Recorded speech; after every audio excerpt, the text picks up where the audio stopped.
اپنی طاقت کو پہچانو، اپنی قوت کو پہچانو. اور میں نے یہاں کی ریلی میں پیغام دیا تھا اور سیوم میں بھی دیا ہے کہ میں خبردار کرتا ہوں، ڈرو اس وقت سے جب ان دیوانوں کو اپنی طاقت کا احساس ہو جائے گا. جس دن ان مجذوبوں اور دیوانوں کو، لبیک یا رسول اللہ کے نعرے لگانے والوں کو اپنی طاقت کا احساس ہو جائے گا، اس سیلاب کے آگے کوئی نہیں ٹھہر پائے گا انشاءاللہ. اس لیے حوصلہ پیدا کرو، قوت پیدا کرو.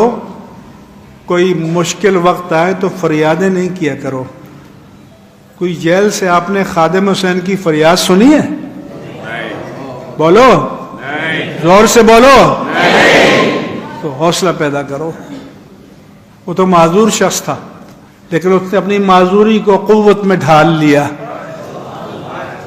اس نے اپنی ایمان اور یقین کی قوت سے معذوری پر قابو پا لیا.